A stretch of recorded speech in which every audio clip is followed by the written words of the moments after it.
This is CBC Vancouver News.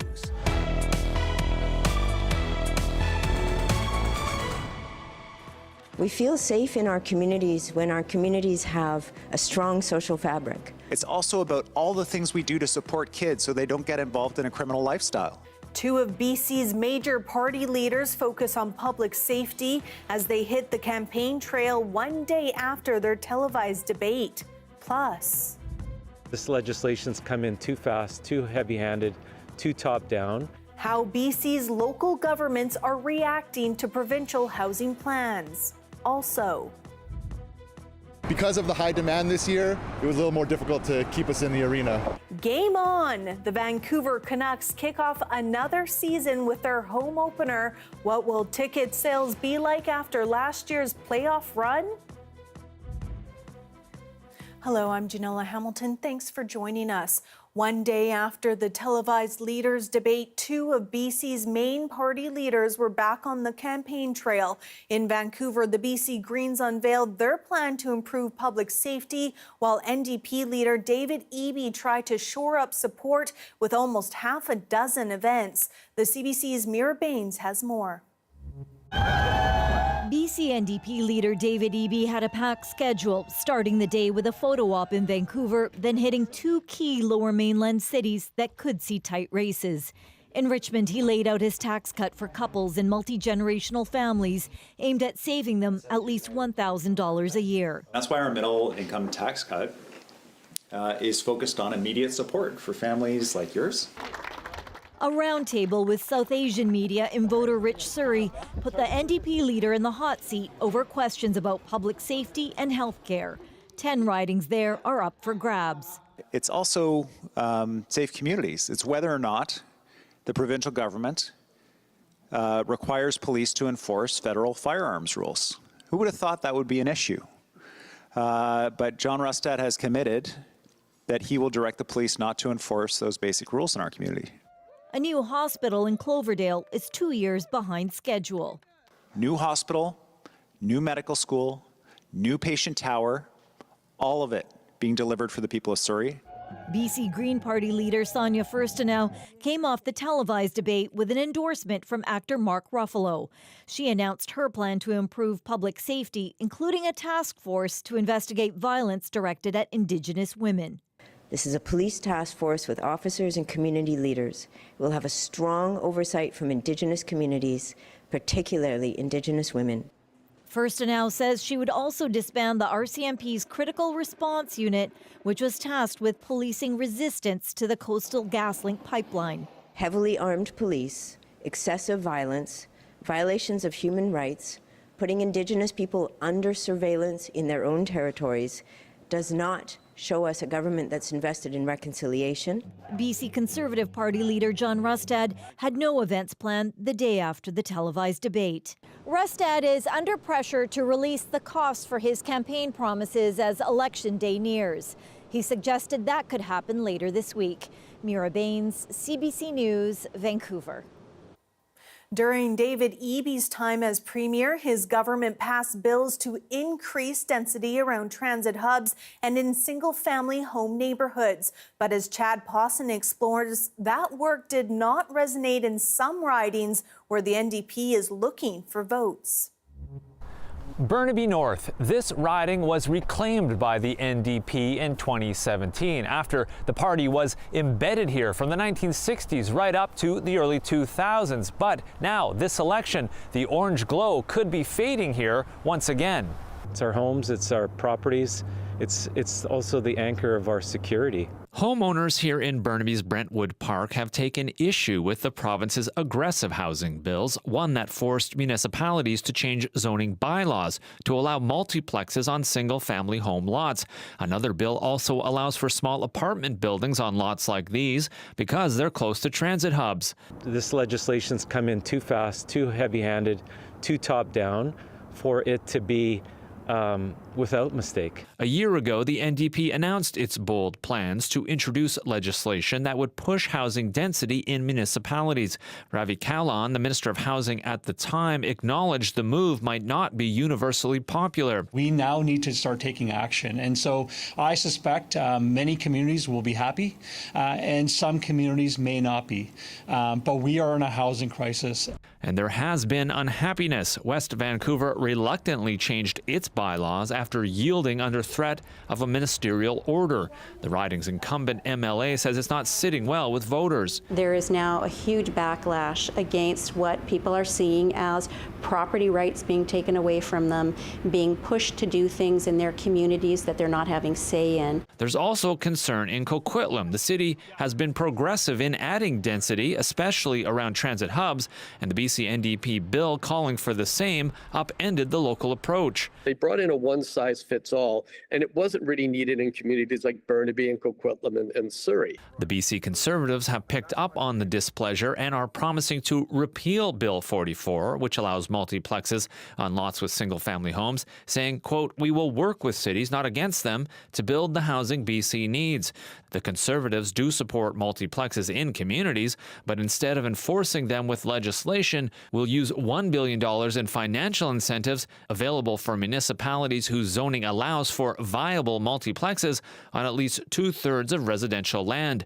NDP candidates in ridings in play over this issue are working hard to communicate their party's multifaceted Homes for People action plan. Worth $19 billion over 10 years, the party says so far it has delivered or begun building 80,000 homes. On the doorstep, what I'm hearing is that, in general, people are happy and that the risk is going back to letting sort of that, speculation and empty housing and everything go back to what it was before when John Rustad was in government. Many municipalities say they want density and want to partner with the province over it. In Oak Bay on Vancouver Island, the NDP incumbent is not running again, leaving the race wide open. The city's political leader is asking for collaboration with whomever forms the next government, saying they need to share the same goals. We were all working on housing ahead of these initiatives. Nobody's pushing back saying we don't want to find innovative housing options. So at the end of the day, we're just trying to work well with the province to come up with those housing pieces. This race appears so far to be tight, according to pollsters, and a central theme is if voters are okay with the NDP's prescriptive approach to solving problems like housing, or feel in neighborhoods like this pushed too far and plan to vote for change. Chad Pawson, CBC News, Burnaby. Those who live in the north end of Nanaimo will be voting for a different slate of candidates after riding boundaries were redrawn last year. It's part of a regular process done once a decade as an independent commission looks at BC's population growth and recommends updates. Claire Palmer has more. On one side of the street, one candidate. Mere steps away, different candidates. Redrawn ridings have Nanaimo residents split.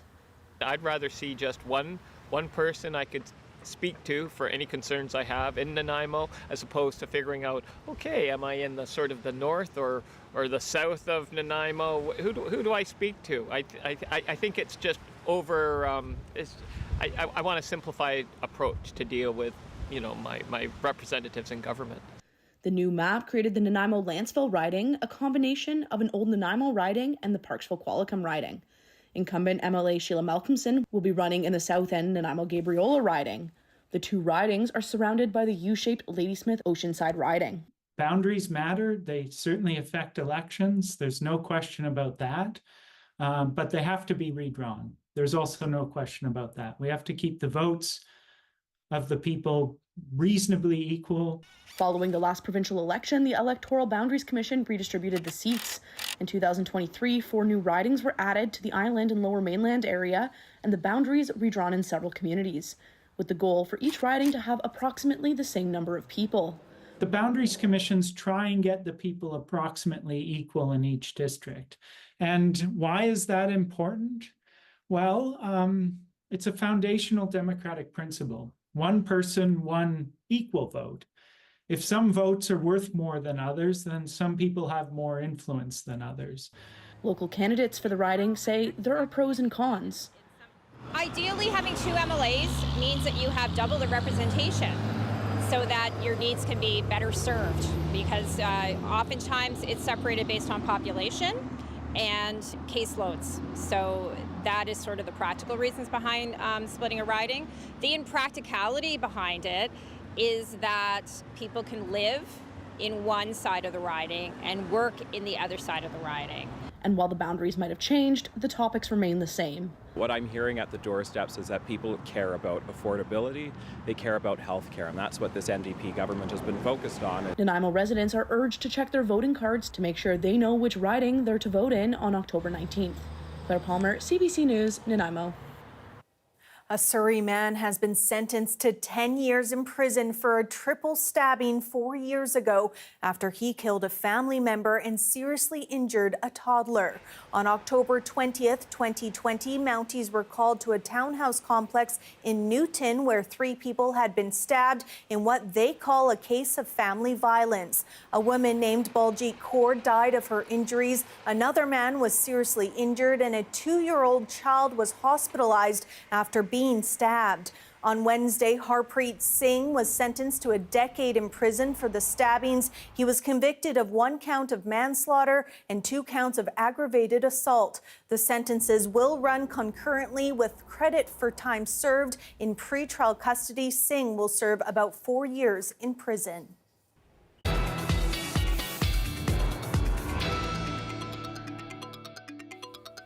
Hurricane Milton made landfall, packing winds of roughly 200 kilometers per hour. Now more than 2 million homes and businesses are without power, and officials say an unconfirmed number of people have died. Our Katie Simpson is in Orlando with more. By all measures, Hurricane Milton is nothing short of catastrophic. A monster of a storm that's already having a devastating impact, spawning dozens of tornado warnings across Florida, with touchdowns reported in and around Fort Myers, leaving behind a dangerous trail of destruction. This debris could be picked up by hurricane-force winds and become projectiles. All of this well before the worst even arrives. There is high confidence that this hurricane is going to pack a major, major punch and do an awful lot of damage. It's looking like the storm of the century. I know it's really tough, leaving behind your home, your belongings, everything you own. But I urge everyone in Hurricane Milton's path to follow all safety instructions. Gulf Coast communities from Sarasota to St. Petersburg could see storm surge up to 4 meters and winds peaking around 200 kilometers per hour. For anyone who ignored evacuation orders, police repeated the same blunt message they delivered before Hurricane Helene hit. Find yourself a permanent marker, write your name, your date of birth, and your next of kin on your arm so we know who you are and who to contact. Many have taken the warnings seriously, the urgent effort to flee triggering a different set of concerns. One of the biggest challenges on the ground in Florida right now has to do with fuel. So many people have been rushing to get out that gas stations have had to tape up their pumps because they're out of gas. Though leaving town isn't an option for everyone, shelters in the storm's path are starting to fill up. It's a lot of anxiety, plus I'm homeless. So living in my car and trying to equip with all of this is pretty difficult. In central Florida, the biggest concern is flash flooding. While there are no evacuation orders here, some people are on edge. It's very nerve-wracking right now because I'm not sure what's going to happen. That's Katie Simpson reporting. Expectations have been high for the Canucks after a second-round playoff exit this summer. The team expects more demand for seats, but as John Hernandez reports, slow sales means fans might have some reservations. Because of the high demand this year, it was a little more difficult to keep us in the arena. Canucks superfan Carlo Bodrogi is gearing up for the team's home opener. He's the leader of the diehard fan group, the Larshiders. A loud crew that usually takes up a whole section of seats. but this year they might not be as noticeable. The large Striders will be there game 1. We may be a little bit farther in the back. We may be even higher in the nosebleeds. During the off-season, the team told these fans they wouldn't be allowed to return to the section they've occupied for years because of an uptick in season ticket holders. Instead, they were moved to a suite with about a third of the capacity. The Canucks allowed us to keep the initiative going. We've lost 2/3 of our seats. We're not in the arena cheering anymore, but we're in the Rogers studio suite, so we'll be harassing the reporters from up there. A strong regular season and memorable playoff run reignited much of the fan base in Vancouver and seemingly drove up demand. This season, the cheapest standard regular season Canucks ticket you can buy costs about $109. That's up from just $48 last season, meaning a 127% price increase. Everybody wanted to go to every game. And I think the team jumped on top of that and say, hey, let's hit time while it's hot, and it's hot right now. And tickets for marquee matchups like the home opener were priced even higher, upwards of $200. But this ticket broker says there's signs demand might not actually be so strong. Sales for that game have been slow, which has actually driven down the prices. Sales weren't where the numbers were at. I'm sure that the organization thought that they would be at. And I'm saying they dropped 30 to 35%. Bailey says the sales slump means many fans likely feel priced out, while others are taking a wait-and-see approach. If this team comes out of the gate like they did last year, it's going to be great. But if they come out of the gate like the Oilers did, we are in deep trouble. A supply and demand tug of war that will ultimately be decided by how this team performs on the ice. John Hernandez, CBC News, Vancouver. And it was a disappointing home opener for those die-hard Canucks fans after their team lost 6-5 to the Calgary Flames tonight at Rogers Arena. I guess wave that kind of goes down when you're in the mission, but it's a good lesson to be learned this early in the season is how we need to play. And obviously, we liked our game in the first period, and then it just went downhill from there. We got stuff leading. Connor Zary scored the overtime win for the Flames. Calgary trailed 4-1 after the first period, but fought back with a goal in the second period and 3 in the third. Brock Besser scored twice for Vancouver, and JT Miller scored, taking the game into overtime. The Canucks play again on Friday against the Philadelphia Flyers. Still to come, we'll tell you how and why millions of Canadians are making extra money in the gig economy.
A new survey is shedding light on how Canadians earn a living. It shows millions are taking on gig work on top of their full-time jobs just to help pay the bills. Susanna De Silva takes us through the numbers.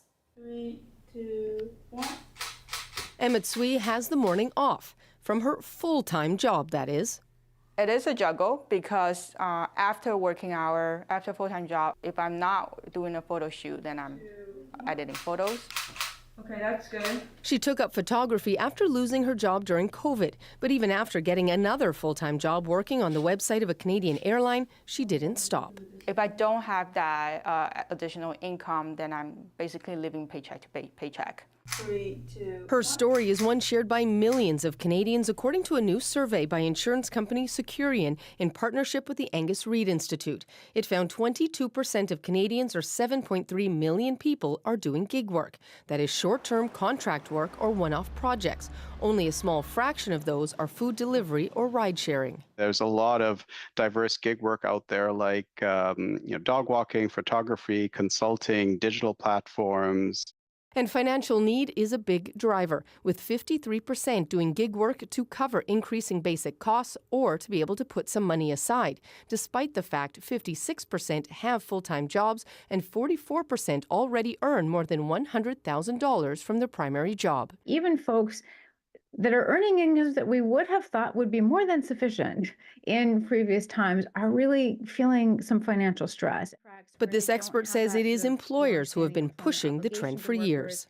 Where they're not necessarily going to be offering the same level of, of benefits, they're not making pension contributions. Luckily for Emma Tsui, her photography gig has taken off. The additional income coming from photography allows me to save for my first down payment, as well as, I use that money for travels and whatnot. So just to live a little bit more. Yeah, one more. Like many Canadians, her side gig is now a much-needed part of life. Susanna De Silva, CBC News, Vancouver. Here we have a live shot of the Cambie Bridge in downtown Vancouver tonight. Darius will have our full forecast coming up next.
The weather update is brought to you by Direct Buy Furnace. To cool and clean the air in your home, call Direct Buy Furnace. Installing Train, the most reliable heating and cooling brand.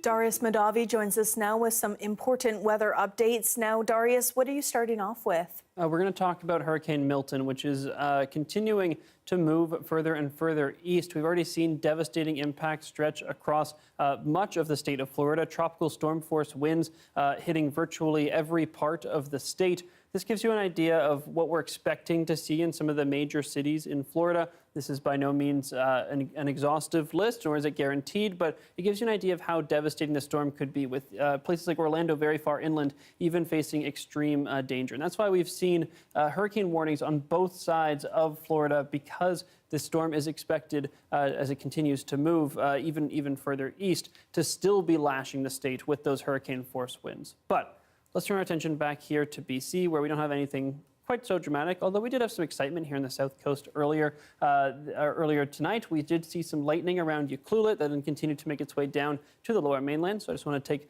a moment to focus on some of those lightning strikes that happened around 6:21 p.m., although I see now that my timestamp is covered up, but that's all right. I just want to show you what those lightning strikes looked like. This was captured on our webcam here at CBC. And actually, I think you can see it in the video itself if you look carefully. The best rainbow I've seen in a very long time, and then flash. Wow, that's good timing. Great lightning strike there. Very exciting stuff. Here, where we don't usually get thunderstorms, I was expecting to see some showers, maybe some lightning up the sea to sky, but we got it here in Vancouver. Now, we're expecting to continue to see that clearing up over the next few hours. Into tomorrow morning, we may see some cloudy periods, but for the most part, we're looking pretty clear. Some more clouding happens overnight Thursday into Friday, and then Friday afternoon also seems a little bit clearer at least. Across the province, we also don't have much precipitation. Some showers breaking to some parts of the interior over the next few days. A bit of moisture feeding into the northwest. But other than that, things are pretty calm. Temperatures a little bit above seasonal in the south, a couple degrees above seasonal. And here in Vancouver, we've got a pretty sunny forecast as we head into the long weekend. Thanks so much, Darius. Thank you. That is your late news for Wednesday, October 9th. Thank you so much for watching. For news at any hour, you can always head to our website at cbc.ca/bc. We'll see you tomorrow.